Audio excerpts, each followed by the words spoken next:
సంక్రాంతి శుభాకాంక్షలు.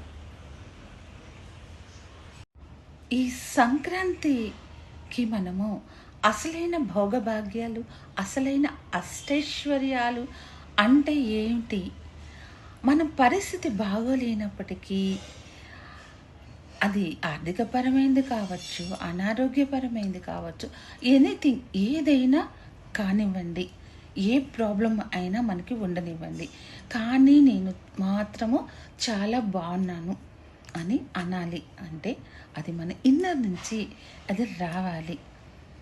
మనము ఆత్మ ఆత్మ ఒక సోల్, నేను ఒక సోల్, బాడీ కాన్షియస్లో లేకుండా సోల్ కాన్షియస్తో ఎప్పుడైతే మనము ఉండగలుగుతామో రెప్పపాటు కాలం కూడా మరవకూడదు.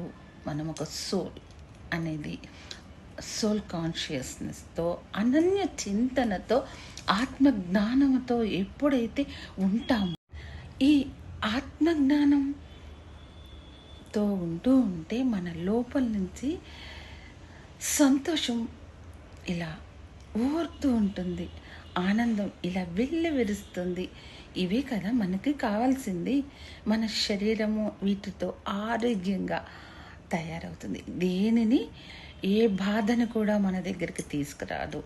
ఇదే కదండి అసలైన అష్టైశ్వర్యము, భోగభాగ్యాలు అంటే.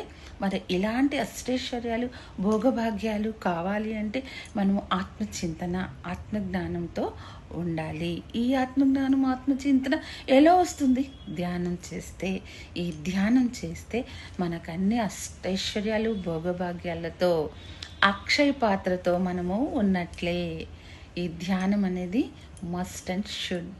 అందరూ బాగుండాలి అని. సర్వేజన సుఖినో భవంతు. Thank you.